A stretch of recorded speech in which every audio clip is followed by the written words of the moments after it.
The other thing that I would do is I would continue to do what Supervisor Cunningham has done, which is to institute study groups such as the Selkirk Yards Focus Group. The Selkirk Yards Focus Group has brought together business leaders from throughout the town and political leaders, from Congressman Tonko to state leaders, to county leaders, to local leaders. And what that's done is it's created a dialogue as to how we can move the development of the commercial aspect of Bethlehem forward, but in a managed way.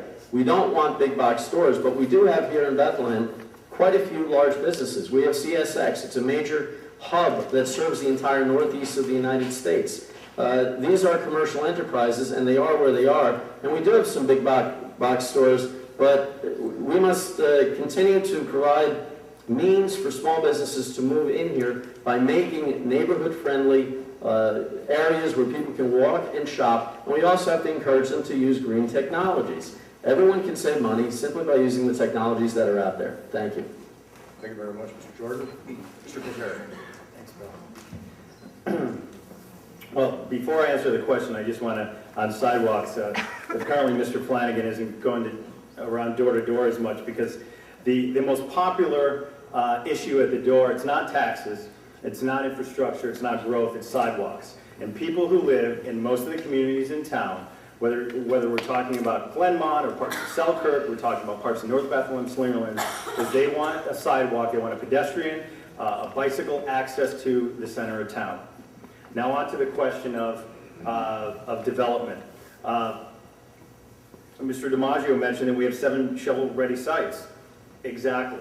We have spent an enormous amount of time and effort having numerous public meetings, from the New Scotland Hamlet charrette to planning board meetings to public meetings, getting our community ready. And then what happened? We hit the recession, the economic downturn.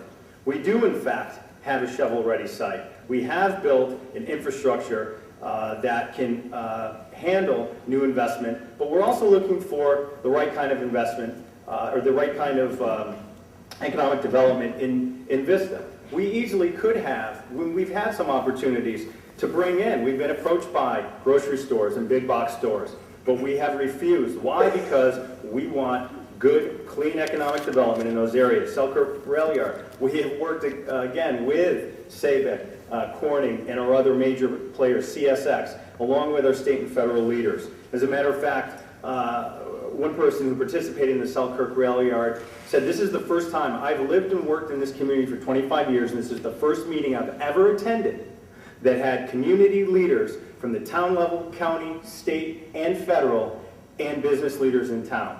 And that goes for something. So again, we will continue. And what are we doing? We're doing a lot. But again, we have to be ready for the economy to turn around, and we will be. Thank you. Thank you very much, Mr. Quateri. Next question will begin with Mr. DiMaggio. Are you aware of any ethics law that is currently in the town or ethics code in the town, and should it be changed in any way?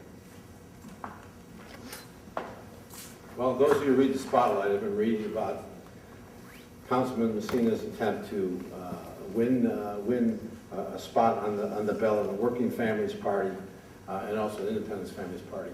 It's really ironic, and I got to tell you, I'm a first-time candidate, so maybe I'm just a little shy and a babe in the woods here.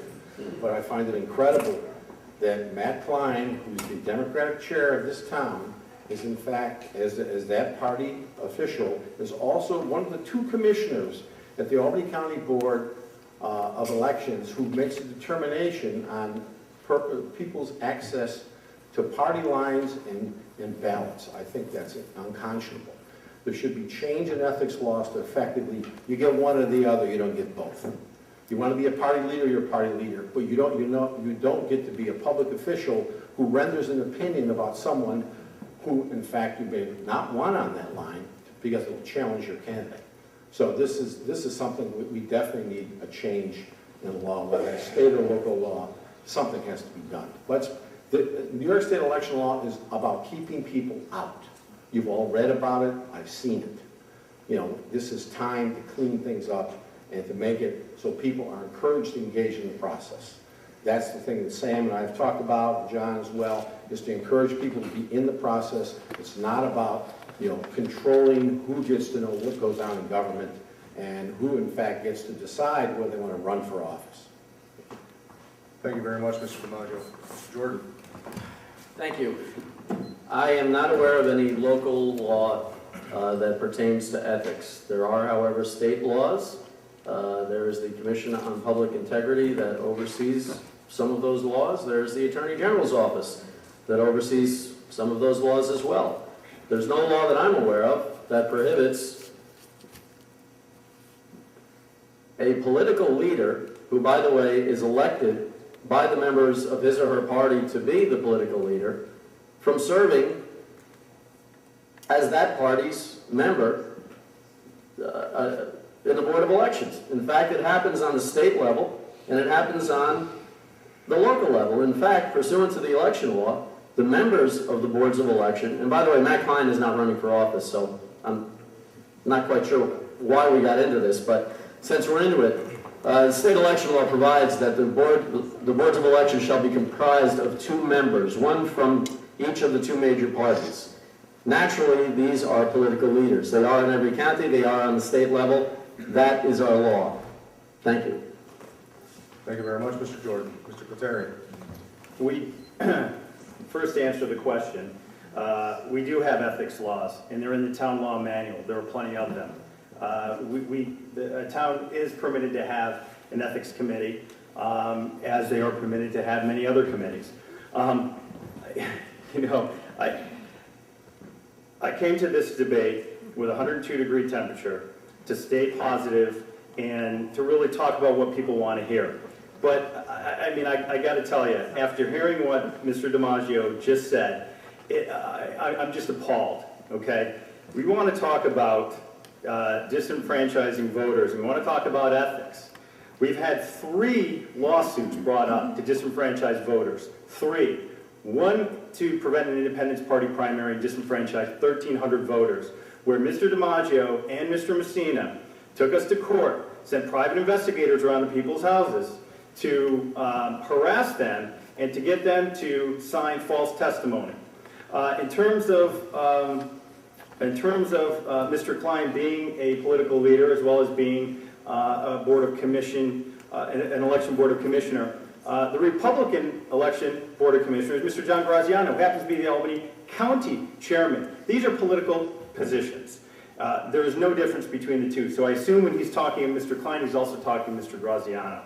And you know, one of the things that that I think is more important than process or politics or party is to ensure that we protect everyone's constitutional right to vote, no matter what, no matter who wins an election. And everybody has a right to vote. And our party and our team has been in favor of open primaries. We have participated in primaries.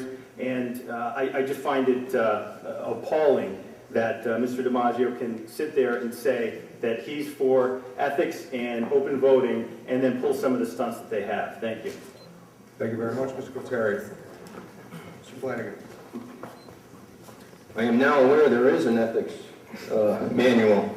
And this is why I stayed, I am a Republican, and that's the only line I took. I wear my ethics on my sleeve. You want to know where I stand? Ask me, I'll tell you. You might not like it, but I'll tell you. I was chairman of the Republican Party in Mechanicville, and sent, and it wasn't comfortable, sent the chairman of the Democratic Party to jail for voter fraud. I believe every vote counts. I don't care what party, Democrat, Independent, Conservative, working families, every vote counts. I don't want you going to doors and arm wrestling down, get their signatures. Well, yeah, they signed it, they put this in, when in fact they didn't. Let the votes count. Again, in the beginning of this campaign, they sent out, I don't know, some sign-up sheet, you know, with this fair doctrine, fair campaign pledge. I didn't sign it, I threw it out. I think I've been pretty fair. These guys are nice guys. We just think differently. And I'm not going to attack them. I just want to run, and I want you guys to choose who the best candidate is. Thank you very much, Mr. Flanagan. Next question will begin with Mr. Jordan. What, for the record, is your opinion of the new parking lot at the Bethlehem Public Library, and did you have anything to do with the parking lot?